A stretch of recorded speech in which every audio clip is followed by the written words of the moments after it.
UFC 315. This is the weigh-in recap show, full card predictions, and the betting breakdown. I'm looking forward to talking about each of the matchups on this card after seeing the fighters on the scales. So make sure you guys smash the like button. If you're new to the channel, subscribe, turn the post notifications on, and make sure you share the video too. Also note, full card fight companion going down live Saturday, 6:30 p.m. Eastern time. I will be on the channel watching each of the matchups, doing my play-by-play, and a nice time fight companion / live chat with my good folks. So make sure you guys tune into that coming Saturday at 6:30, and I'm ready to get into the final breakdown for this card. Let's jump into the first fight of the night. We got Brad Katona versus Bekzat Almakhan. Now, throughout the week, I have been picking the side of Bekzat Almakhan. I believe Bekzat got some skills to keep an eye on. 27-year-old prospect, dangerous striking, has power in his hands, has knockout ability, has kicking skills from the outside, also has the base of wrestling. There's a certain smoothness to his style that I like. You can watch some of his fights outside of the UFC, and I think that you'll be pretty impressed. Now, if you just watch the Umar fight, you see him dropping Umar earlier in their fight with the big shot to the temple. That's a badass moment, but yeah, he got controlled for a lot of the fight and got outworked, but that was way too much too soon for Bekzat. I still think he's a tremendous talent with a bright future in this sport. On the opposite end, you got Brad Katona. Brad Katona is a two-time Ultimate Fighter winner. Let me pop out the Zin. Decent boxing chops, was an amateur boxer in Canada for the national team. But when you look at his MMA boxing, like, you don't think of danger. You see more peppering shots, okay, pop, but definitely not a knockout puncher. Like, if he hits you hard, you got to respect it, right? But it's not like he has that type of power where he's shutting people's lights off. Katona is more so a decision machine, kind of quick, good gas tank, well-versed game. I mean, he's been doing this thing for years. I mean, he was on The Ultimate Fighter way back the season. Shit. What is it? The 2018 season. He beat Bryce Mitchell. Long time back. Ultimate Fighter 27. Stipe versus DC. And then, he came back and won the 31st season, trying to get some OGs back in, the comeback season.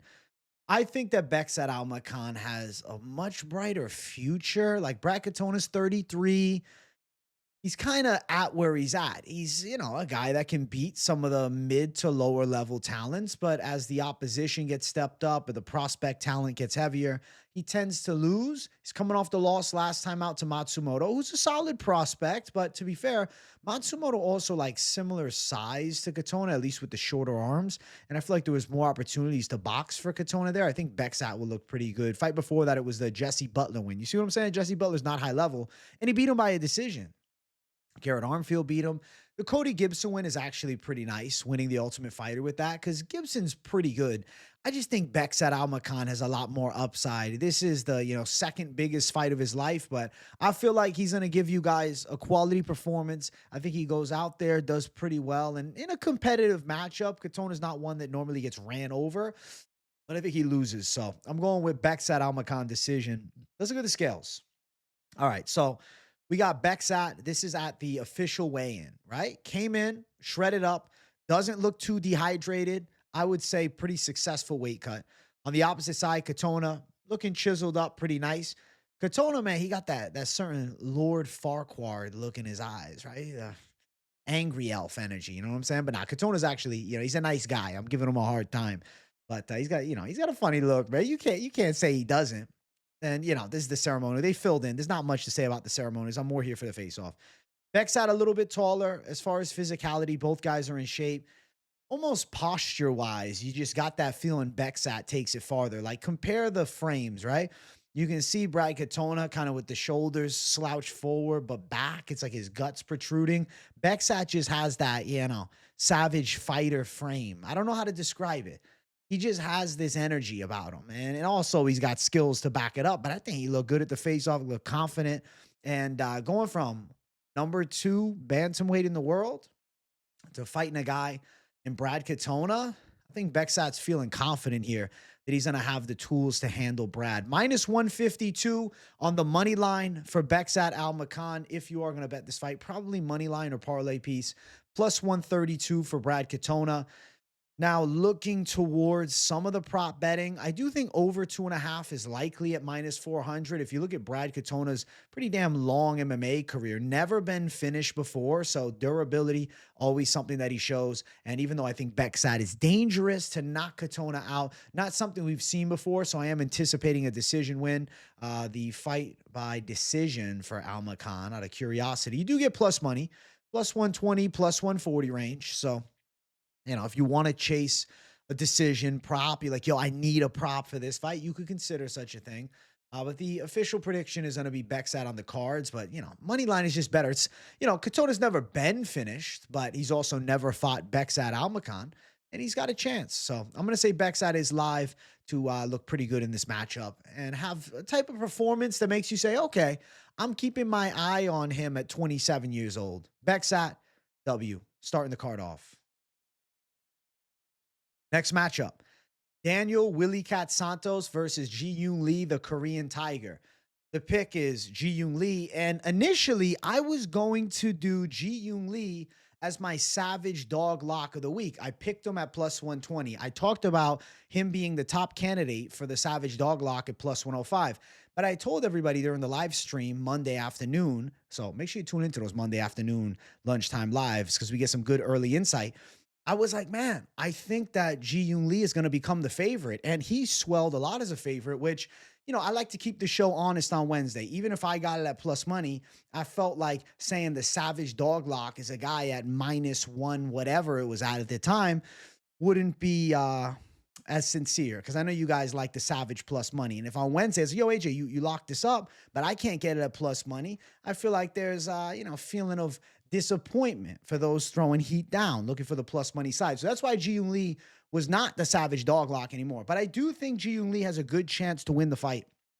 Daniel Willie Cat Santos, I think he's an undisciplined fighter. He's been pulling out of fights on a lot of occasions. I mean, you can just look at how many matchups he pulled out of, man. 3 matchups in a row. He had the Munoz pull out. I mean, you can look even, early UFC debut. We're waiting for this guy for years. It just, was not happening. He has weight cutting issues because he has a dieting issue. Like, you're going to see the scales in a moment. But I will give Willie Cat some credit. He's got power in his hooks. He's decently explosive. He's definitely a solid striker. And I'd say he's pretty dangerous, but there's moments of vulnerability. He got stung up by Castaneda. He's not just this maestro, right? And I feel like he came into the UFC as a hot prospect, but like 2 years out, it's kind of like completely died down, the fire of hype around him. He was supposed to fight against Davy Grant a few cards back or several cards back. I had Davy Grant as a Savage Dog Lock against him at bantamweight. He ends up not showing up to fight. I was pissed off. He didn't even weigh in. What happens? First time he weighs in on his first attempt here, he weighs 147. Willie Cat is undisciplined, guys. And Ji Yoon Lee, say what you want about the Hyder Emil fight. Hyder Emil is a physical beast, and I think Hyder Emil would handle a Willie Cat. Willie Cat is a blown-up bantamweight. He is not a featherweight. Ji Yoon Lee's dangerous with his striking. He's got good combination shots. He rips good flurrying attacks. He's got knockout power. Yes, he got reckless and wild and put himself into a terrible spot against Hyder, but I think that Ji Yoon Lee can win this fight in all areas. He is also a Brazilian Jiu-Jitsu black belt. Willie Cat is also. And I think Ji Yoon Lee, size advantage is a factor. He's pretty good. He's pretty dangerous. He's got good hooks. He's got solid shots from the outside. He's a wide stance kickboxer. He's going to have just a natural size edge. 3 inches taller, 6-inch reach advantage. These are all huge intangibles right in our face as far as physicality goes. And then we're going to look at the scales. Ji Yoon Lee is a shredded up, legit 145-pound prospect. Dude is in fantastic shape. Willie Cat looks fat, bro. Willie Cat, if you told me, hey, yo, Willie Cat, Daniel Santos, like, this is a 45er to me, he's got no muscle tone on him. He's got the bird chest, man. This is not a bantamweight, or this is not a featherweight. This is rather a bantamweight who just doesn't take dieting seriously. You can see visible body fat around his stomach. If I see a fat featherweight like this, immediately it's a red flag. Immediately it's a red flag. And you can see some more. I mean, look at Willie Cat here. He looks chubby, bro. Like, he looks like, he's maybe a few weeks into camp. And you can say, oh, well, he took this fight on short notice. He was in a full fucking camp for a fight at 135 and even weigh in. And I saw him in a corner of a shoot their box fighter. And I told you guys, he looked fat in that corner and he's still fat. He's undisciplined. And that's why he pulled out of so many fights. And you got Lee coming in ready for warfare. And look at the size difference. Ji Yoon Lee is just a much bigger person.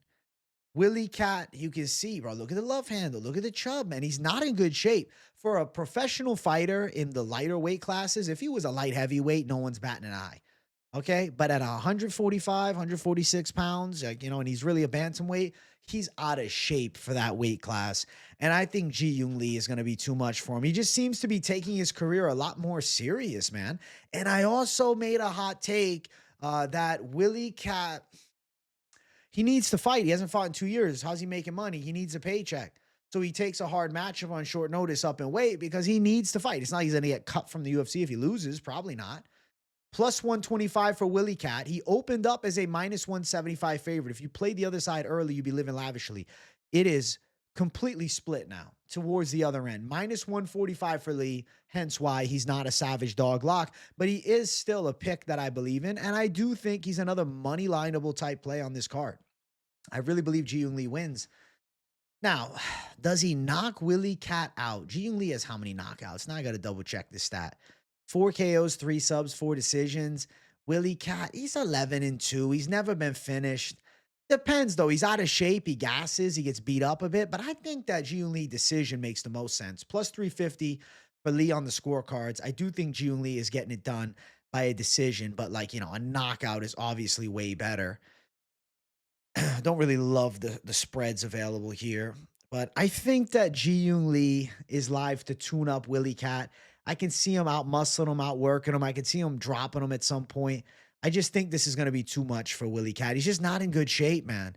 He doesn't seem to be taking it that serious. He's talented for sure, but talent without work ethic, it's not like you're fighting completely unskilled bums in the UFC. I think that Ji Yoon Lee is going to get a pretty clear win in this fight, and I'm picking him to come back from that Hyder Mill loss and look okay. I mean, he beat Blake Builder. Yijia and him had a close back and forth, but Yijia is a tough motherfucker. And I think Ji Yoon Lee can beat Willie Cat, Daniel Santos in this one. So we're going Lee. Next fight on the card. Let's keep moving up. We got Marc-Andre Barriault versus Bruno Silva. Bruno Silva missed weight. He came in at 187. Talk about the scales in a second. Now, Bruno Silva's chance to win is like first round knockout, but the pick is Barriault. Bruno Silva is really, I feel like, first rounder bust in this matchup here, but he hasn't looked good in years, man. He hasn't looked good since this fight 2 years ago against Brad Tavares. Like, he looked kind of gun shy in other matchups. Obviously, Brendan Allen beats him. Shara Bullet outworks him. He's trying to wrestle Shara Bullet, man. Chris Weidman fight, he looked uninspiring. Nadia fight, he looked uninspiring. Marc-Andre Barriault might be on a 3-fight losing streak. And yes, he's been dusted in back-to-back fights, but guys with some upside. Dustin Stoltzfus, I mean, give him some respect. He was even in that fight against Bruno Ferreira, and he's been showing a lot of improvements. Fucked up Sean Soriano. Like, Dustin Stoltzfus is game, okay? It's not like he's a complete can. I think that Stoltzfus is easy to underestimate because of his earlier UFC fights, but he's actually come a long way. And I just think Marc-Andre Barriault has more heart than Bruno Silva. But Joe Pyfer's a monster. And then Chris Curtis split decision. Chris Curtis has heavy hands, and Barriault is sitting in the pocket, mixing it up with him in a good back and forth fight. The pick for me is Marc-Andre Barriault. I believe he's going to outwork Bruno Silva. There's a chance of a late finish, but there's a chance of a decision too. The pick is Barriault, and I would say I lean towards later stage finish, maybe even a choke, and then I will lean towards like decision as a possibility also. But the pick has got to be Barriault. So let's look at the scales. Bruno Silva, he doesn't look in great shape. He didn't look that upset that he missed weight either. I feel like he was happy that he came in at 187. And then you have Barriault. Like, look at the difference. I know for a fact Barriault is salivating at the bit to get back on track, coming in shredded as fuck, fantastic physical condition. Unless the chin is completely gone. I mean, I definitely think the desire for success is higher with Barriault.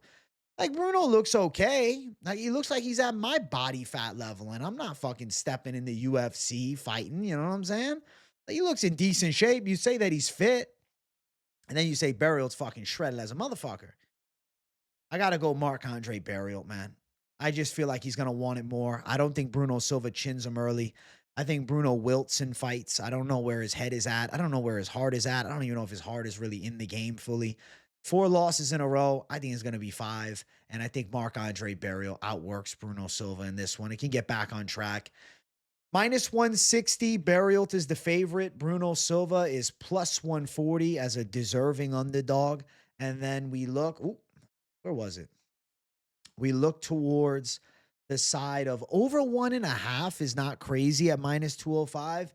Even though I feel like Bruno Silva has looked pretty uninspiring as of late, you still have to remember and respect one aspect. It's the fact that he hasn't been getting finished left and right. You know, he's been in some fights, but I just think he's fallen off, man. I don't really love the prop betting side, like Barriault decision plus 250, KO plus 200. We're sub plus 1100. Barriault chokes him out. Barriault clubs in subs. Bruno Silva. What's Barriault wins in round 3? Pure degeneracy. Round 3 or decision plus 150. Round 3 is a straight win in round 3. Now you got me curious, man. I'm going 2 degen on y'all. Plus 900. Damn. Plus 900. I don't know. We're kind of just going crazy looking at these potential props. I think Barriault wins the fight. I could see him just winning a decision, though. He'll be in the face of Bruno Silva, but I think he kind of just outworks him. Pushes him back, but I think Silva could survive until the final bell. But nonetheless, the pick is Marc-Andre Barriault to go out there and outwork, I think, an uninspired Bruno Silva. Next fight on the card is a good light heavyweight matchup. Navajo Stirling versus Ivan Erslan. I got to get a sip of water before I break this one down. Legendary elf mug. I've had people in the live chat ask me where it's been. Well, I saved it for the big pay-per-view weigh-in recap. The pick is Navajo Stirling all day. Without a doubt. Okay? Navajo Stirling should pull this off. But Ivan Erslan is a tough customer. He's got some knockout power in his hands. He's got some boxing skills. He's got some takedowns, tight boxing stance. Like, definitely can mix it up. I will say he's a bit susceptible to leg kicks. He has got some power, but I guess in his debut with Cutelaba, I feel like he looked a bit timid out there, and fight IQ was subpar. He chose to go about a wrestling attack in round 3 and not look to really pass and like get to a dominant position for a finish against Cutelaba when he definitely lost the first 2. So head scratcher. Navajo Stirling is a tactical kickboxer. He's got very clean striking from long range. He's accurate too. Good counter shot ability, good leg kicking ability. Oh, the guy's just got a ton of potential. He's a clean and technical striker who I think has pretty good grappling defense. Yes, his debut against Tokos wasn't super impressive, but it was his first time fighting in the UFC, and it was at UFC Tampa, immediately off rip, fighting in front of a legit-ass crowd. I think that's a lot to ask for a young prospect on the come-up for his debut. And yeah, maybe he didn't have the best performance ever, but I still believe at 27, he does have a fuck ton of high caliber potential in this sport. I believe Navajo Stirling is a talented fighter, and he comes from city kickboxing, and they breed high-level athletes, and I believe that Navajo should be able to take out kind of a, mid-caliber journey type man. He's not like 14-4 is a good record, but a guy that is okay. I mean, in KSW, he never won the biggest fights. And I think Navajo Stirling has way more upside. He's got a 7-inch reach advantage. He's 2 inches taller. We'll look at the scales too, and I think you guys will be impressed by Navajo. Now, Ivan Erslan's got the big fucking python biceps. Dude's got a freaky-ass alien bicep on that left arm. Holy shit. But he's got those block arms, man. Dude's just straight bicep gains. And then Navajo Stirling looking shredded, jacked. I feel like he's aged a little bit. I feel like he aged a year, man. He aged a fucking year like that. In less than 6 months, he started aging. Huh. And he has less than 6 months. He looks jacked as hell. He looks super jacked. Am I making any accusations? Little TRT Navajo? Nah, I don't know about that, man. I'm kind of just reaching fucking around. But he looks actually in better shape than his debut. And he looks more intense, man. I like the more mature haircut, just the straight buzz also. And you can see, like, both guys are in shape. But, like, bro, Navajo looks crazy, dude. Look at the fucking veins. Navajo looks like a fucking madman. And then intense face-off. I think Navajo Sterling's about to handle business, man. It seems like Navajo Sterling about to fight his uncle. That's the vibe that I get, you know? I don't think fucking Lex Luthor is taking out this young prospect from City Kickboxing. I think Navajo Sterling's got a lot of upside, and I think he's going to look a lot better in this fight even than his UFC debut against Toko. So the pick for me is going to be Navajo Sterling. I think he should pick his shots well, avoid the takedown attempts, and I think he puts up, a solid performance, which minus 312 is a little wide for my liking. It is. It's wide. It's wide at 3-1. He opened up at minus 275, though. Erslan plus 262. Let's see. Let's see some more. Over 1.5 is minus 165. Navajo Sterling's got good knockout ability. I mean, you can look. Dude's got 2 KOs in round 1, 2, or rather 1 in round 2, and then 1 in round 3. He's got 2 decisions. The debut in the UFC and a fight outside of it. But normally, man, like, he's putting people away. Navajo Sterling is not a decision machine. He's a scary finisher. What's Navajo by KO? What's Navajo by KO? Only plus 100. Okay. What's decision? Plus 235. I feel like it depends on Erslan. How does Erslan deal with the clean shot to the dome? I mean, we can look at Erslan's past fights. He's only been KO'd once. When was that? 2023. Got knocked out in the first round. There's a chance of an early KO for Navajo. It's just that debut has me worried about it a tad, right? Because it was a performance that I said to myself, maybe Navajo's not ready for this. But then he comes in looking in better shape. Could have been the octagon jitters. I'm going to pick Navajo Sterling to win, but I don't think he's a guarantee for a knockout. I think he should be able to outpoint Erslan if it comes down to it in the nitty gritty. And the pick is going to be, Navajo Sterling to clearly outstrike Erslan with a big range advantage. And what? So Erslan's now going to embrace the grind and try and wrestle all night? Doesn't really seem super likely to me. So my pick is going to be Navajo Sterling with a better sophomore appearance in the UFC than his debut. Next fight on the card, we got Modestas Bukauskas versus Iwan Cutelaba. My pick has been Modestas Bukauskas, and I had a feeling. I called this fight. After their last matchups, I said, they should fight one another. And I'm happy the UFC booked it. It's actually a really cool fight, right? Modestas Bukauskas and Cutelaba, both the same age. Right now, like Bukauskas kind of on a complete and utter career resurgence after getting released from the UFC, getting his knee absolutely destroyed by Khalil Roundtree, went on a tear outside of the UFC. And since coming back, I mean, he's looked better. And in his past two, he's been able to nab some finishes. Now, he did get badly knocked out by Petrino. Petrino's a powerhouse, though, and he caught him with the perfect left hook. Bukauskas' boxing is pretty good. I feel like Cutelaba is going to get outstruck here. I think that Bukauskas is sharper with his boxing, a little cleaner with his straight punches, a little bit more accurate. Cutelaba likes to bring pressure and throw power hooks, but I think that Bukauskas can pick him off with more straight punches and leg kicks, and there is a susceptibility for Cutelaba to leg kicks. That's also a big factor. You have to take that into consideration. We've seen Cutelaba get chopped up a bit with leg kicks, and Bukauskas, snappy low kicks. I think he's got good athleticism. I feel like his game is coming together a lot, actually, since the UFC comeback. He's training alongside Tom Aspinall. It makes sense. Now with Cutelaba, the early Cutelaba was just straight chaos and that's it. But we've seen him, take more of a tactical approach to fights nowadays, a little more calm out there.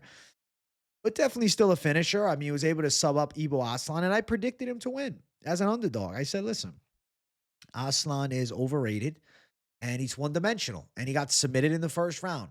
But Bukauskas is a veteran at this point, and he has had time to figure this game out. Fight before, it was the Erslan split. Fight before that, Felipe Lins handled Cutelaba. I feel like that Felipe Lins fight is like a forgotten matchup. I think Bukauskas could outpoint Cutelaba and go on to win a decision here. I don't think it's crazy to assume there's that knockout chance he rocks Cutelaba, but I feel like it could be a pretty back and forth fight, and Bukauskas pulls off a 29-28 decision, against a guy in Cutelaba who I expect to wrestle. And I think that Bukauskas is going to show some good takedown defense here. And if he is taken down, I think he'll showcase his get-up game. Let's look at the scales. Cutelaba looks in great shape. There's nothing bad to say. Cutelaba looks shredded up. He looks jacked. He looks ready to go. He looks ready for warfare. So respect to Cutelaba. He looks good. On the opposite side, Bukauskas is also looking in fantastic shape. I really feel like he's been developing before our eyes, man. I really do. And then he looks like a crazy man at the, ceremonials, but the ceremonials don't matter here. It's about this face-off. Bukauskas a little bit taller, a little bit longer. Cutelaba, I don't know. He didn't seem as chaotic as usual. I think he recognizes that he is fighting a dude who is absolutely fucking game, okay? Modestas Bukauskas is absolutely fucking game. He's a skillful fighter with a well-rounded tool set, an improving skill set too. Showed a submission game against Prochnio. I know he got caught by the high kick, but Prochnio's a karate specialist and has landed that weird-ass head kick. It's not like Cutelaba sneaking a head kick through. I think with Cutelaba, more of a boxing-based attack. I really think like Bukauskas' hands are going to look good in this matchup. I think this is going to be like the, oh shit, Modestas Bukauskas is legit type of fight. And I'm picking him as an underdog, plus 105, man. I like the chances of Bukauskas winning. I think that his skill set is coming a long way, and I feel like he'll be more accurate on the feet and land some good shots on Cutelaba. It's minus 125 for Cutelaba. I got Modestas Bukauskas here. I believe in Bukauskas, guys. I do think this fight goes over 1.5 at minus 155. I don't necessarily think, you got to go out and chase anything too crazy. But if you want to, Bukauskas decision plus 275. I do think he's pretty live for a decision. Obviously, money line way better. You already get plus money straight down the center. So now you want to chase props? I'll give it to you. I'll talk about it. But just saying. KO plus 265. What else do we got? What else do we got?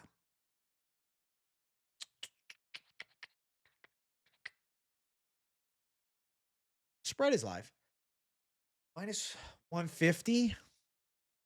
Definitely he can nab around, but I think he's going to win the fight. But if you're, worried about going underdog, like, maybe he just wins around, then Cutelaba gets it on the cards.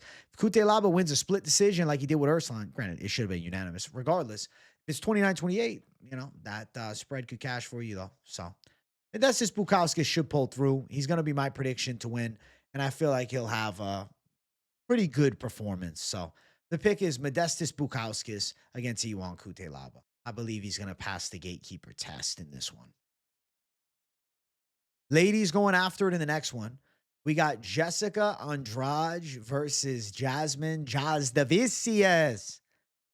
My pick is going to be Jasudavicius. I think she should be able to put a pace on Andrade with the threat of wrestling. And even if she's not super successful with the wrestling, I think Jasudavicius could find success with pressure against the cage. Striking wise, though, I'll give Andrade true credit. She definitely has power in her hands. We've seen her get knockouts. She hasn't looked great as of late. I mean, she's coming off the loss. It wasn't a horrible fight, too, against Natália Silva, to be fair. She was tough in that fight. But it also was a fight that literally was her advantage. I mean, they were fighting in the tiny little Apex cage. In the full-size octagon, Natália Silva is a girl that works extremely well with space. So, Jessica Andrade had, a tough display. She showed toughness, right? Not like she went out there and really did that much. She got the double significant strikes on the opposite side, but was able to go 3 hard. Right before that, the Marina Rodriguez split decision. Oh my God, it's age bad. That is age like shit, chat. And then before that, the Mackenzie Dern KO was pretty.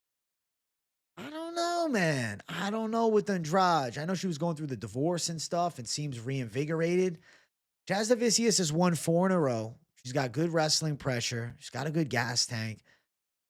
The striking is a little sus. Like, I don't rate Jasudavicius as that good of a striker. Her striking is okay.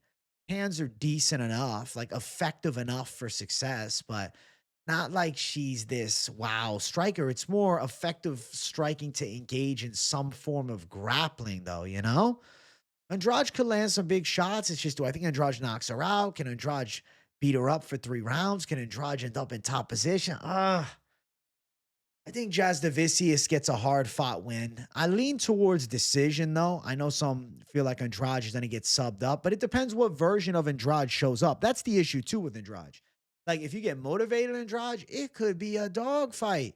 But if you get, like, I'm just here for the check Andrade, well, it could suck. So, will the scales tell us anything of which version Andrade we're going to get? Maybe.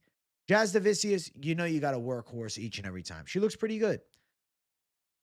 Andrade got aura, though. Andrade is jacked. Andrade looks badass as fuck, man. Jessica Andrade is a gangster. Jasudavicius looks like an average chick. Andrade looks like a bad bitch. Not in the way of like, yo, she a bad bitch. Like badass type shit, you know? Like, I'm about to fuck you up type bad bitch with the fucking hair and shit. She's giving up a lot of height, though. And she looks a little tubby in the midsection, but not the end of the world. Her being short should be hard to take down. I think they're betting Jasudavicius. I know so many people are like, yo, Jazz, easy lock. I guess for me, I'm more apprehensive. I'm picking her to win, but, you know, to just confidently go against Andrade with Jasudavicius, that doesn't speak to me as much as it speaks to some other members in, this chat and community that we, you know what I'm saying, we talk to, right? Like during the late night live. There's some like people tell me, yo, Jazz is locking the park. I don't know. I think she can win, but like Andrade can still fucking fight, though. It's like, people act like Andrade doesn't have skills anymore. Andrade is still a gangster, though. And shout out to Alex going for the side of Andrade, man. I got to respect my brother on that take. But I'm going to lean Jazzy by decision. I'm going to go with her minus 310. Keep me on the fucking sidelines as far as, betting in this fight, money line especially, but parlay even. I ain't doing it. I just like other bets a lot more. Plus 260 for Andrade. She's too big of an underdog. If the odds were minus 150, then okay, there's an argument. Yeah, Jasudavicius is a close favorite is fair. What'd she open up at? She opened up at minus 400. It's like, is Andrade just a corpse? I'm like, are they trying to bait you that Jasudavicius is such a lock that you're going to parlay her and she's going to lose? Or that Andrade is a great underdog bet because she's plus 260, but then she gets outworked? I feel fucking bamboozled. Like I say, though, it goes analysis and then betting is an aspect of it. It's not like betting over analysis. But when I look at the fight, I'm like, it's kind of 50-50. Like, if Andrade can stop takedowns, she fucks up Jasudavicius on the feet. Jasudavicius striking is not that good. It's okay. It's effective with takedowns. But if Andrade is giving up takedowns, she's getting wrestle fucked all night. So it comes down to a big what if factor. Minus 310, the favorite Jasudavicius is the pick. But, betting side, you do you. You do you. I do me. Okay? We chill. Y'all man. We're going to chill on the side, man. Going to enjoy a nice CBD line. Hang out, man. Y'all ain't no throwing down on no Andrade, man. You're going to play minus 105 for the side, man. Wish you great luck, y'all. Great y'all, come on. Minus 105, though. Garage to make it a close one? I don't know.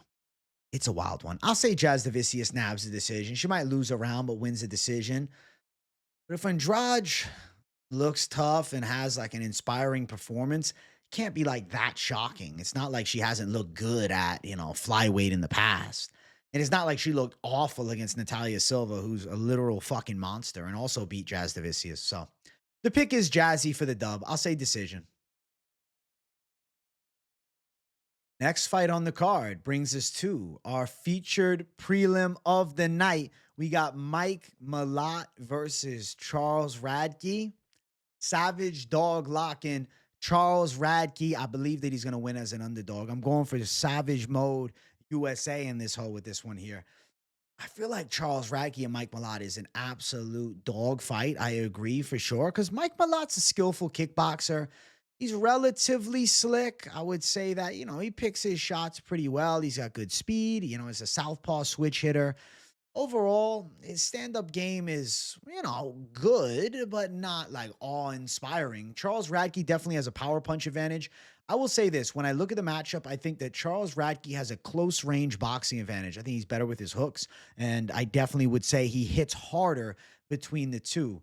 Now, Radtke is also very physically strong, and I think that the potential threat of takedowns from Malott is going to be negated by Radtke's underrated wrestling base. Charles Radtke has strong grappling, even though, he's not necessarily known for showcasing it up in the UFC. The dude has legitimate jiu-jitsu skills, and he has a strong base, right? And Mike Malott on the other side is not this monstrous wrestler, and he's not this knockout hitter. He's kind of a generalist. Mike Malott is kind of a generalist, and Charles Radtke has the legitimate death touch punching power that can do a lot of damage. And he does have a skillful ground game, and he's absolutely a guy that's going to be in your face going hard until the end of the fight. You look at recent losses for both. Neil Magny was able to finish Mike Malott in what was a bit of a fraud check and a comeback win after Malott, had some success in there, but it's also a wash, Neil Magny. And then Carlos Prates put Radtke down with that knee to the body. But let's not act like Chuck Buffalo is not throwing heat with the hands and still having some moments. It's not like Radtke can't crack on the feet. Radtke absolutely can still sit in there and strike. And in this matchup here, I favor the boxing of Radtke. I think a takedown of Radtke looks good. I'd say Malott probably a better leg kicker, but Radtke's going to have more oomph on his shots, more thunderous power in his hands, and even his kicks. Coming off a nice finish, easy money against Semmelsberger. Sure, it's the corpse of Semmelsberger, but he made it look easy. And then the Gilbert Urbina knockout, that was pretty fucking impressive. And he ran Gilbert Urbina over, man. Mike Malott, he's coming off the win against Trevin Giles, but I wasn't that impressed by the Trevin Giles win. It wasn't like, yo, Mike Malott back into contention. Keep your eye on him. I think Charles Radtke is underrated. Slept on a bit. But I think he's going to show out. All right. He's representing America. And I'm going with my savage American, Charles Radtke, to pull through as an underdog. All right. We had to bring the plus money. Like I said, for the first breakdown with the Ji-Yoon Lee fight, that was going to be it. But then it shifted. And I said, Chuck Buffalo's calling my name. We're going Savage Mode USA in this hole. We're going Charles Radtke as a dog to get it done. But let's look at the scales, man. Oh, shit. We got to censor it, bro. He's flipping everybody off. He's sick of this shit. He looks in great shape. Let's go Radtke. Mike Malott. Mike Malott. He looks like he can do your taxes throughout the week, and kick some ass on a Saturday. I don't think he's kicking Charles Radtke's ass, though. And then just the signature, double middle fingers for him there. But, he looks absolutely jacked. And then on the opposite side, Mike Malott, it's nothing changing from the ceremonies. They filled in good. Does this look like 5'9" to 6'1" to you? On what planet is Mike Malott 6'1"? And what planet is Radtke 5'9"? I don't know their exact heights, but I would say 5'10" to 5'11" at most. These two are about the same height. And I really think that Charles Radtke can land some power shots and hurt Mike Malott. I think he can knock Mike Malott out in this one. I think Radtke's going to have an inspiring performance, and holy hell, are we in for a treat? If we get Radtke on the microphone, going to be some chaos, man. Going to be some crazy shit being said. He might be arrested in Canada if he says something crazy.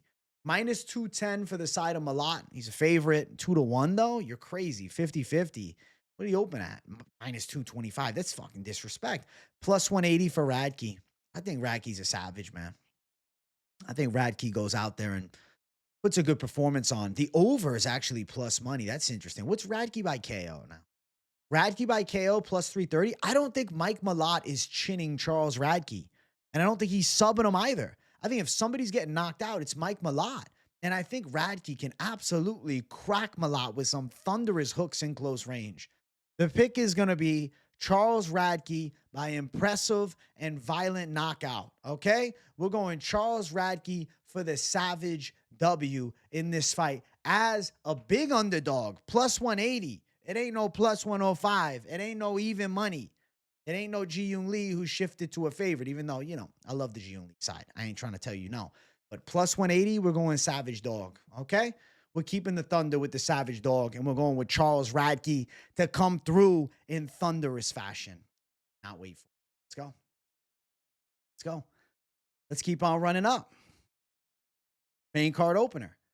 Benoit Saint-Denis versus Kyle Prepolec. If you guys haven't, make sure you hit that like button. If you're new to the channel, subscribe.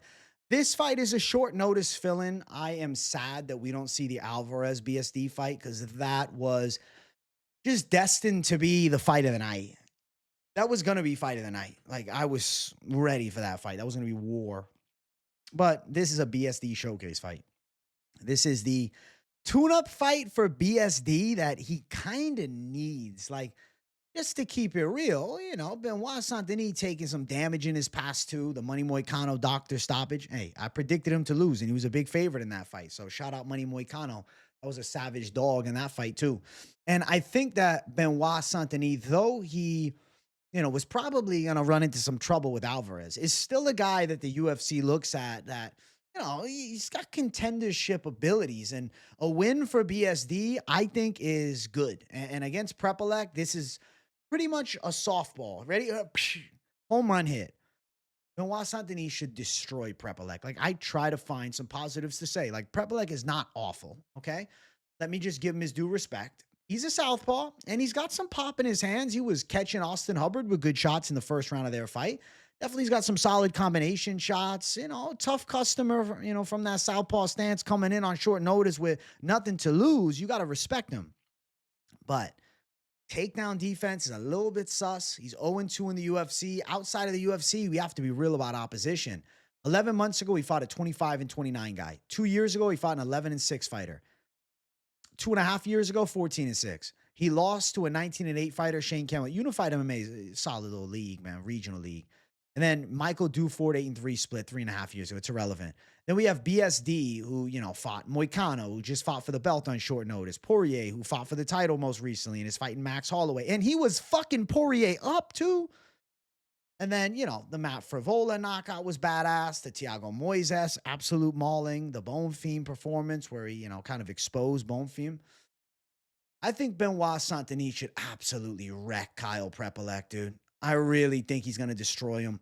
I think on the ground, he'll have his most success. Like, Prepolec could throw some decent shots on the feet. I mean, the nickname's Kill Shot. He's got a puncher's chance. Like, God of War in his face, pressuring him backwards, making him uncomfortable. I see BSD just beating him up. Could be ground and pound and thunderous shots from top position into the rear naked choke. I think Benoit Saint-Denis gets this done inside of the distance, and I think he is going to absolutely murk Kyle Prepolec, who's stepping in on really short notice and should be significantly outmatched, to be 100% real with you guys. But let's look at the scales, and let's see what Prepolec's bringing. I mean, the package that he's bringing, not bad shape. Another guy in the card, I'm telling you, he's doing your taxes throughout the week, and then he's fighting on Saturday. But he's fighting a monster. Like, Benoit Saint-Denis is a fucking madman. Now, people were shitting on BSD for turning down a Gamrot fight. I'm not going to, because I think this is better for Benoit Saint-Denis. Go out, get a dominant, destructive win against a guy that's nowhere near your level, build some hype back, and then, he comes in with confidence of a W and then takes a big fight. BSD looks great, though. He looks shredded up. He looks crazy. We got to get the face-off going. Let's see the face-off here. Prepolec's got to be a little nervous, man. Prepolec, he looks... Bro, Prepolec is probably going to get destroyed. BSD could get caught with some shots because his chin comes up high, and if you notice, he doesn't move his head at all. But he's got a strong chin, though. He takes a good shot. I know Poirier flattened him, but, bro, it's Dustin Poirier. But to be fair, Poirier is southpaw. And, if BSD somehow gasses and gets caught with something... People were saying that there was staph on his head. Let's zoom in. Is that a staph infection on his head again? Oh, shit. The staph experts have to come out. Could just be a scab. Could it be a recovering cut?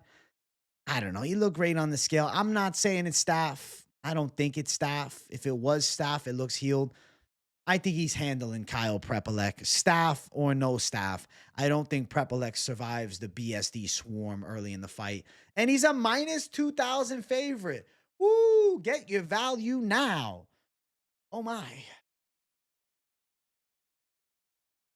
Oh, my. He'll win, though. Like, it feels like damn, near certainty. A damn near certainty. Plus 1,000 for Prepolec. My God. My God, that would be the upset of a lifetime. That would be like the real life closest thing you can get to a Rocky story. Over a round and a half, plus 168. I feel like we're going under a round and a half. Let's see, what else do we got? Saint-Denis by sub minus 115. KO's plus 160, which is inside distance. Minus 550. But I do think inside distance hits. I think it goes under a round and a half. What's under 2.5? Under 2.5 minus 550, yeah. What's Benoit Saint-Denis spread looking like? Just to absolutely minus 800. There's nothing there. There's nothing there, man. Listen, Benoit Saint-Denis, KO or submission, minus 550. An inside distance call seems like a lock of all locks. This should be one-way traffic. I think ground and pound KO is live, knockout on the feet is live, but submission's not crazy. If Prepolec is the toughest man in the fucking world, he survives to the final bell, that'd be fucking insanity. But I'm going to say Benoit Saint-Denis finishes Prepolec in pretty damn impressive fashion. And, is it going to build the hype back all the way? No. But BSD is going to absolutely murk Kyle Prepolec. So shout out Benoit Saint-Denis. Next fight on the card. The ladies going after it. We got Alexa Grasso versus Natália Silva. Arguably, on the Silva side, this is a top contender fight. My prediction is Natália Silva. I think Natália Silva wins this thing by a decision. I believe that she'll look pretty solid in this fight here. She's extremely good from range, and she does a great job of managing range, too. This is kind of a best case scenario matchup too against Natália Silva, because in the large cage, Grasso's going to have such a hard time tracking her down. Natália Silva's kicks are nasty. They're good from range, good side kicks, spinning back kicks to the body, very fast on her feet, nasty footwork. And I think Grasso's going to have a hard time cutting the cage off. Grasso can box, but I don't think she really has the footwork to keep up with Natália Silva. And I think she's going to have a really, really hard time cutting angles on Natália Silva and like cutting off the cage to land big boxing combinations. And I don't think Grasso has the power to really hurt Silva. And then Silva with the clear-cut speed advantage. Is Grasso going to try and wrestle? Would not surprise me, but Natália Silva's takedown defense is on point. She's a really good prospect. She's absolutely on fire in the UFC and seems to be a girl that's destined to fight for the belt. And I think that beating Alexa Grasso is pretty damn likely here. I think she's going to be too fast twitch, right? She's a very quick-footed fighter. Good explosiveness, good ability to create space, and just damn hard to contain. She's just kind of like a wild woman. Like, it's just hard to do anything with her. She's too fast twitch, and I think Grasso's at a clear-cut disadvantage in the speed, and I think she's going to get absolutely handled here. So the pick is Natália Silva to do work against Alexa Grasso. I think she'll have some big moments in the fight, and I don't think she's knocking Grasso out, but I do think she has like some impressive spin kicks and some decent shots to the body and has Grasso chasing a bit and wins the key combinations and exchanges. And I think Natália Silva too sharp. Alexa Grasso also, I mean, Shevchenko's a beast, but, she was getting taken down at will.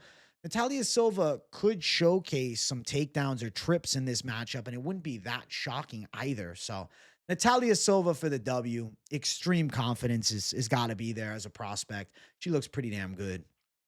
Natália Silva looks solid on the scale.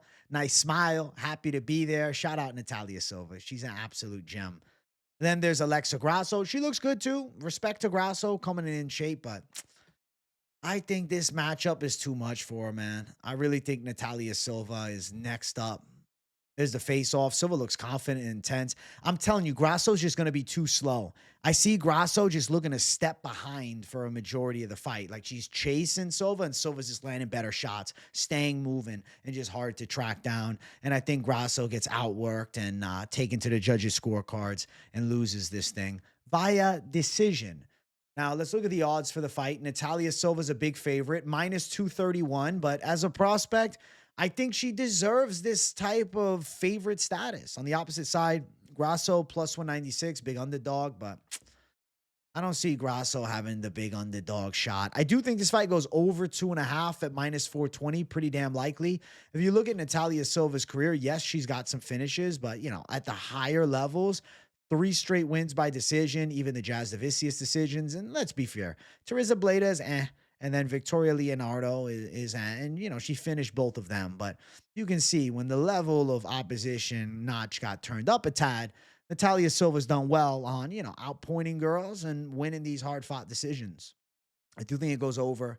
I do think decision for Silva is pretty confident, but it's minus 160. There's not any fun with it. Not much you can get for it, but the pick is Natália Silva. I do think she's going to win on the judges' scorecards. I think she outpaces and outworks Alexa Grasso. I think she has a performance that makes you say, damn, He's going to say, damn, okay. Natália Silva is absolutely here. And I think she looks pretty good. So Natália Silva in the biggest spot of her career to go out there, thrive, perform, get a win, and possibly challenge the co-main event winner next. That's a definite possibility.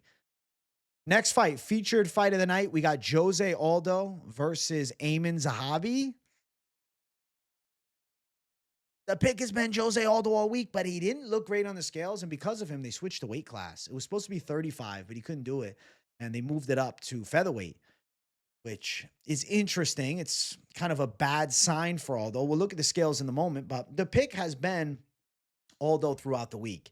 I have said I believe Jose Aldo is a sharper striker. I believe Jose Aldo has more tools. And even at 38 years of age, I know the conspiracies around the fake passport and whatnot, or the fake, birth certificate, whatever, are, in the heads of some. I see people saying he's 43 and stuff like that. Regardless, like Jose Aldo looked pretty good with Mario Batista. And Batista, I think, has more of an ability to close the gap and engage in the clinch/wrestle than Aiemann Zahabi does. In pure technical striking, I think Jose Aldo could still outpoint a guy that's got pretty decent boxing and kind of like a dipped and duck stance. But I do think that Jose Aldo working the body is actually kind of a key to victory here. I think that body shots could add up for Jose Aldo. It's like if he brought the, Moicano body shots to the Jeremy Stevens body shots into this fight, I definitely think that Zahabi at the least will start to feel it and, it'll inhibit his offense a bit. Now, to give Zahabi some praise, he's actually a pretty accurate kickboxer, good straight shots, and I would say even an okay puncher. He's got some power for sure, and he's got decent combinations in close range. His jab is not bad, but I'm not saying he's going out there and beating Jose Aldo, regardless of the scale mishap, okay? This could be an advantage for Aldo fighting heavier, too, at 38 years of age. Looking at the Pedro Munoz fight. Yes, he beat Pedro Munoz, but let's not forget it's a Munoz who had lost a good amount of fights.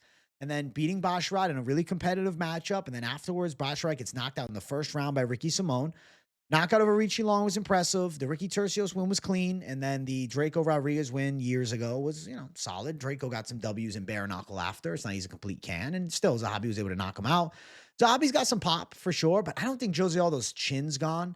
And I think Jose Aldo's head movement's pretty on point. I could see both guys having moments, but the bigger moments for Jose Aldo. Obviously, we're in Canada, and Zahabi fighting an MMA legend in Jose Aldo in his home country is a big factor. I mean, he's definitely going to look to dig deep. And I would say that for Zahabi to find success, he's going to have to pressure Aldo and, kind of turn this more into a brawl. Because I do think with a more technical paced fight, Jose Aldo to outpoint Zahabi makes a lot of sense. I still think Jose Aldo's fast. His head movement's on point. His boxing skills are still looking pretty good. I just think Jose Aldo still got the reflexes too. Now, obviously, the scale mishap is worrisome, and we will look at the scales now. And you can see Aiemann Zahabi looks in great shape. I give Zahabi credit, man. He's definitely got some aura, man. Respect Zahabi going Superman status on us, flexing on everybody. Ariel Helwani, is that you? And then on the opposite side, Jose Aldo, I mean, he didn't look great on the scale. Looked a little bit uninspired. I didn't love it, but still physically he looks in good shape. And them moving this up to a featherweight fight is definitely better. But you can see it's like an aged Jose Aldo in his face. And you can see here, I mean, Aldo, he looks solid at the actual official weigh-ins. Definitely an older Jose Aldo. You can, see the years of wear and tear on his face. This is not the prime Jose. There's a face-off between the two. I just think Aldo's going to still be quicker and sharper, man.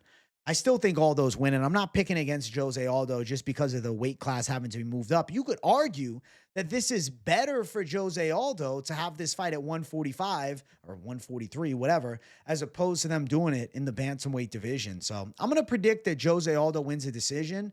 Definitely a difficult fight. Aldo a minus 179 favorite. He's been a bigger favorite throughout the week, but the odds have come down a bit because Zahabi getting some love as a dog at plus 154, especially with the scale mishap for Aldo. But I'll predict Aldo wins. I do think this fight goes over. Over 2.5 minus 270. But to give Aldo credit, Jose Aldo at featherweight has knockout power. At bantamweight, he does not. He's not got any bantamweight knockouts. This is a featherweight fight, though. Could he showcase some pop and sting? Maybe. Maybe. Anything else catch my eye? Aldo decision, minus 105. What's the spread here? If Zahabi makes it a competitive fight and nabs a round, minus 175 for that. Aldo clean, dominant win, at least 130-27 amongst two 29-28s, plus 135 or a finish. More scary. I'm going to say that Jose Aldo wins the decision. I do think Zahabi could land some jabs, and I think he could have some striking moments. I mean, it really depends on where's Aldo at. Like, if we get the Aldo even from the fight against Batista, I think he handles Aiemann Zahabi.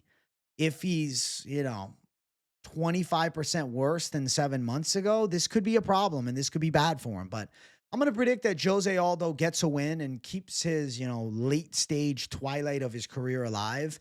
And I think that he beats Aiemann Zahabi, who's also 37, way less miles, 14 fights, as opposed to, coming up on fight number 42 for Jose Aldo. Yeah, the pick is going to be Aldo. I think that he pulls it off. I believe he's still got some thunder left in him. And we're going Jose Aldo decision win in the feature fight of the night. Next fight on the card is our co-main event. Ladies going after it. Valentina Bullet Shevchenko versus Manon Fiorot. My pick has been Manon Fiorot to dethrone the great and powerful Valentina Shevchenko in this fight. Now, I like Manon Fiorot's striking a lot in this matchup, and even against Grasso, it's not like Shevchenko's striking looked prime. She engaged in a wrestling-heavy attack in their most recent fight and wrestle-fucked Alexa Grasso for the vast majority of the fight. Manon Fiorot does have a 93% takedown defense rate. I know it's statistics, but matchups. I get it. Manon Fiorot seems to have really good hips, and it would make sense because of her ability to kick well. Now, it's also interesting because you have Fiorot with more of the karate-esque kickboxing style, whereas Valentina comes from more the Muay Thai-esque kickboxing style. So it is like a fun matchup of styles here. But I think Manon Fiorot could look pretty good in this fight. I still think she's got, I don't know, this thing about her, this championship caliber. She's got a good 1-2-3, which I think she could have boxing success here. She's definitely a technical and capable striker from long range, good side kicks.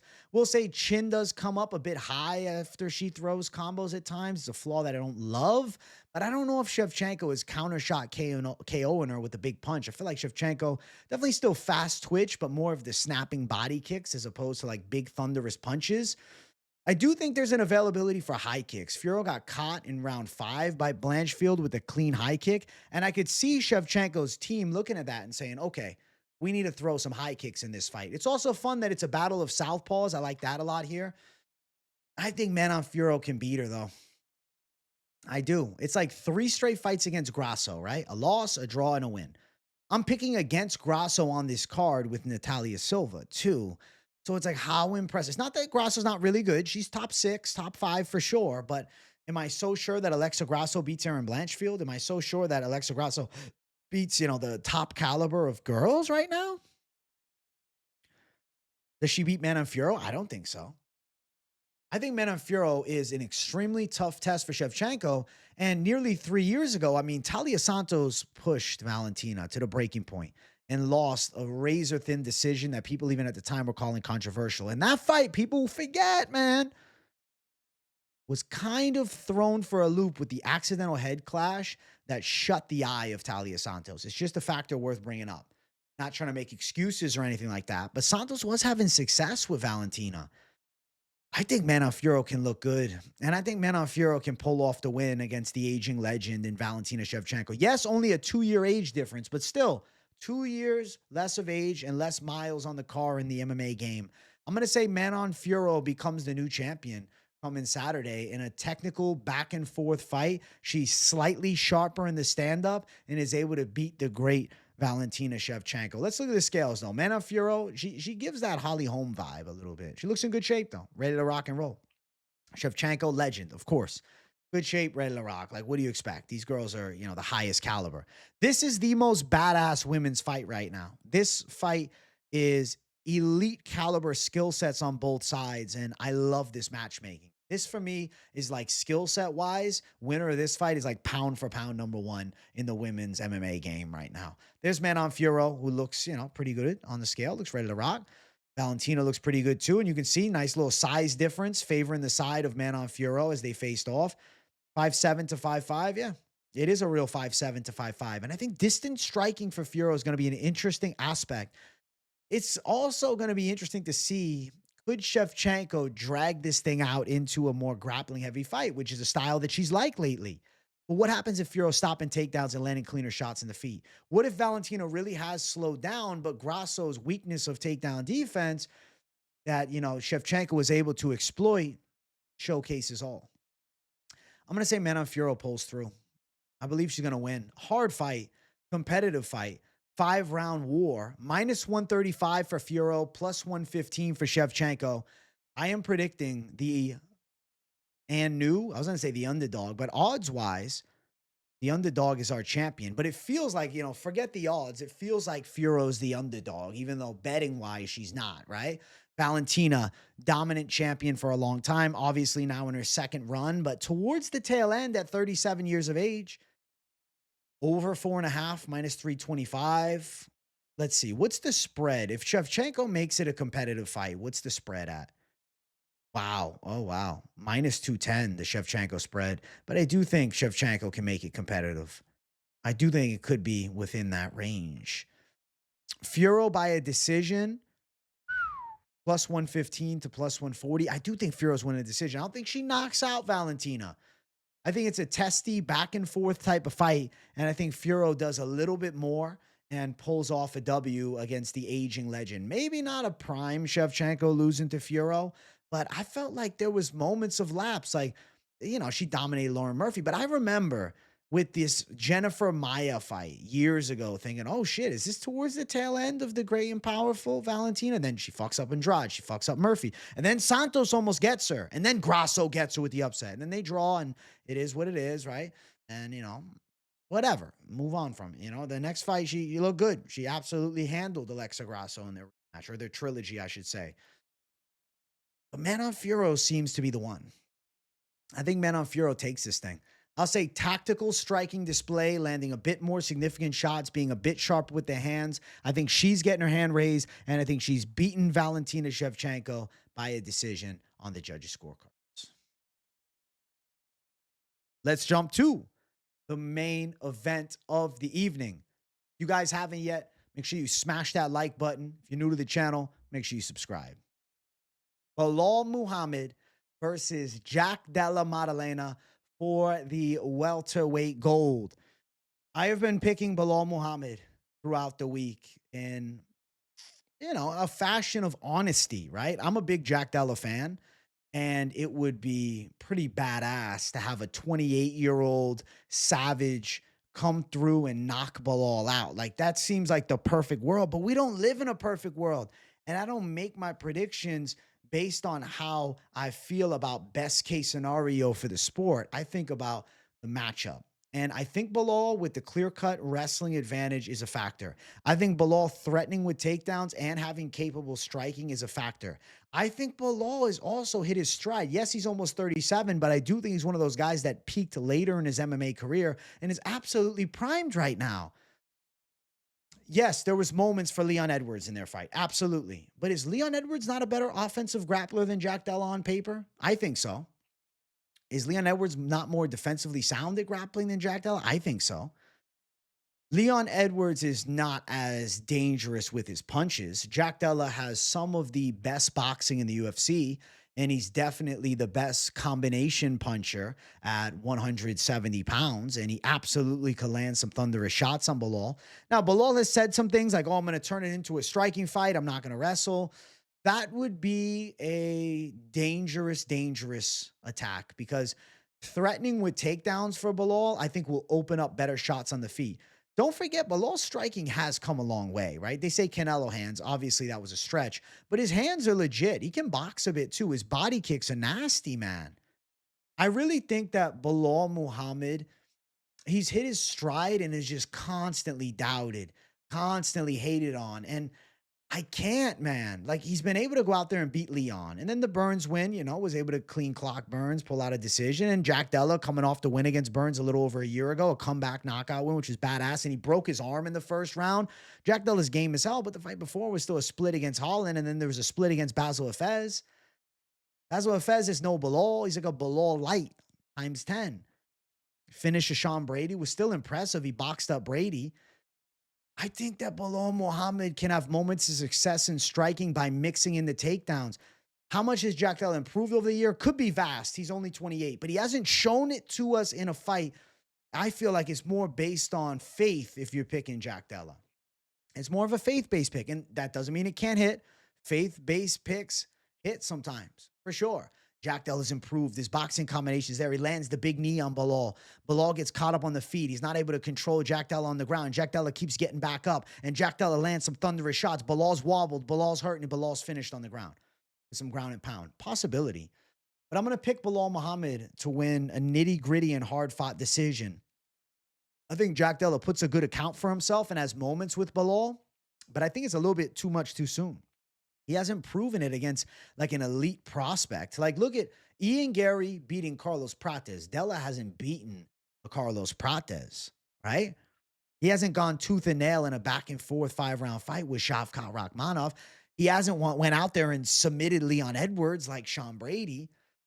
Jack Della definitely has the hype, and he's a badass challenger, and it's fun and all, but is he even the most deserving guy? No, but that's all hearsay because the fight is still badass. It's still an amazing matchup, and I love the fight.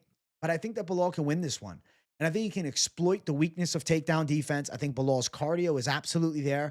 And I feel as though there's just too many unknown factors about the young Jack Della Maddalena to go out and pick him against a proven dominant force in Belal Muhammad, who hasn't lost a fight in a long time. Dude has not lost a fight since 2019. Jeff Neal fucked him up. And Jeff Neal looked good in that fight. Been on an absolute tear.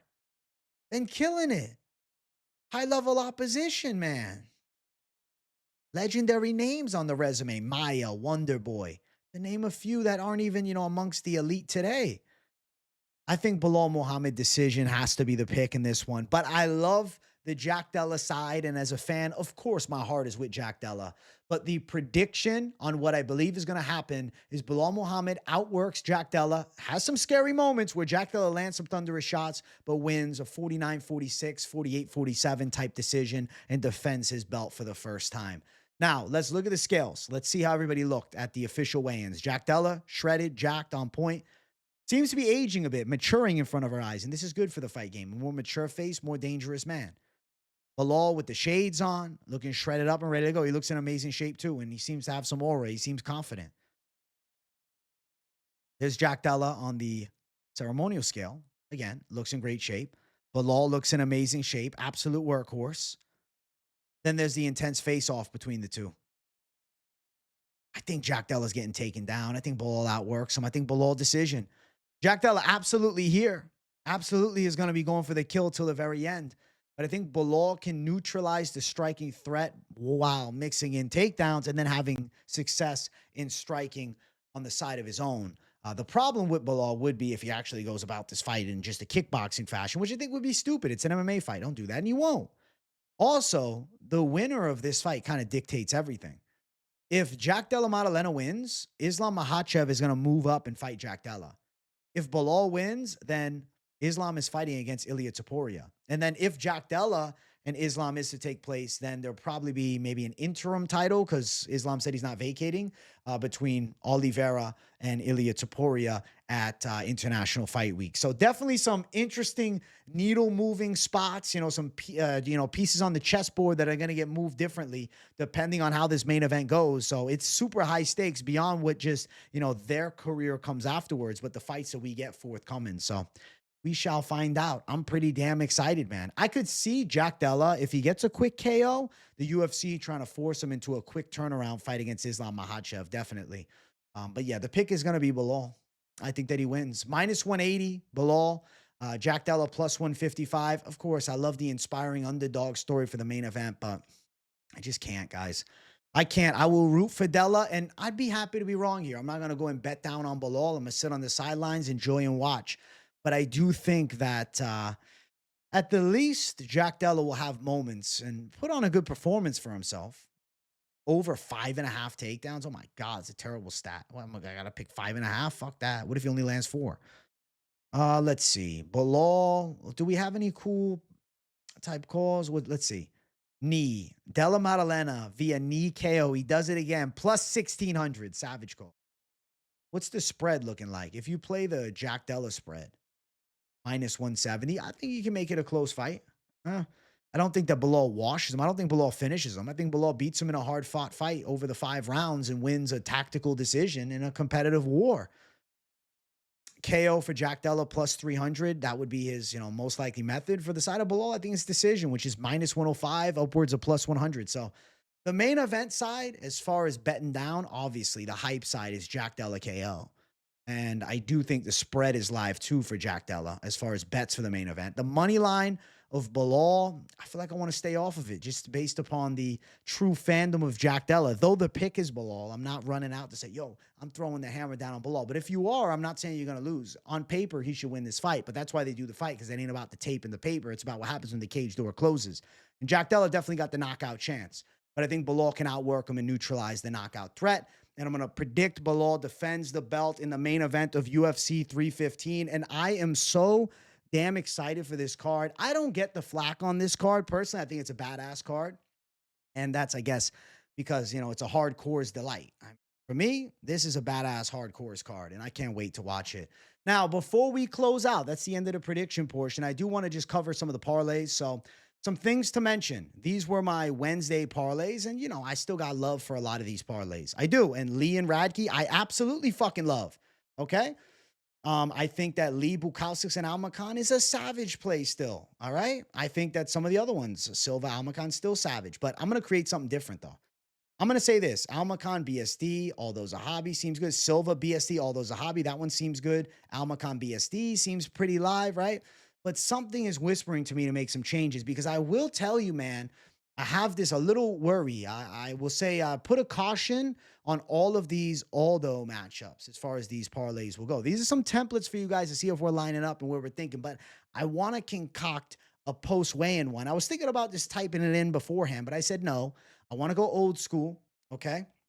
And I want to concoct something based on the feeling that I have right now talking to you guys. So I said to myself, all right, I really think Ji Yoon Lee can handle the side of Daniel Willie Cat Santos. I'm believing in Ji Yoon Lee. I also feel as though Natália Silva by a decision makes a lot of sense. Not saying go the decision prop. You could if you want big plus. But Lee and Silva together is plus 147. I think that probably hits. Aldo Zahabi going over 2.5. I mean, unless the chin is somehow gone of Aldo, I think at plus 208 that hits. But I want to make another little magic happen. So there's 2, and then there's 3, and then this is going to be the next one that I thought as a quality idea. Radtke.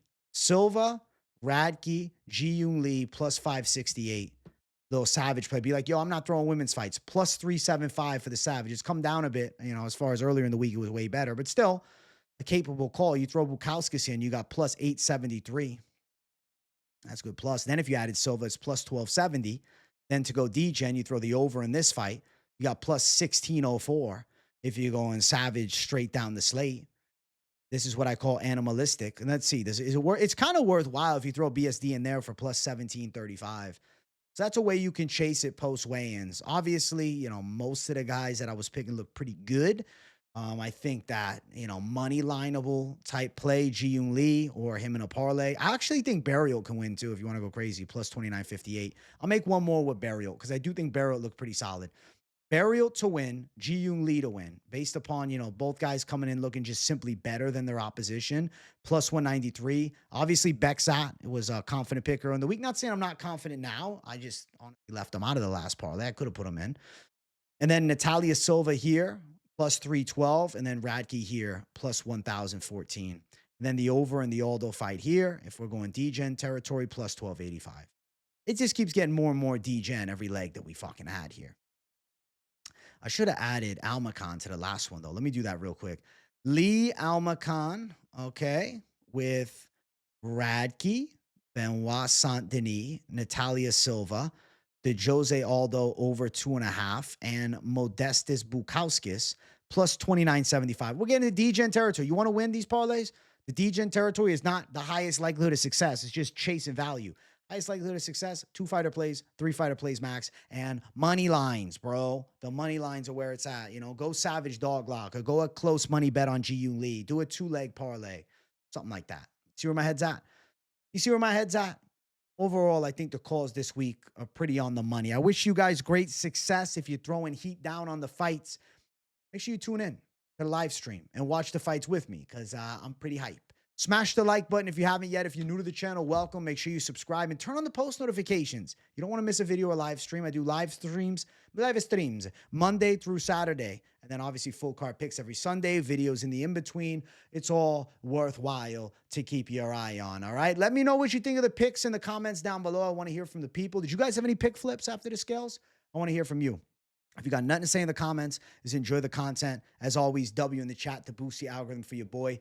Thank you guys for watching. Make sure you share the video if you know some people that want some coverage of the fight game. Send them the link, chat. Send it to the group chat. Much love, guys. I'll see you all in the next one. Have a great night. Peace out.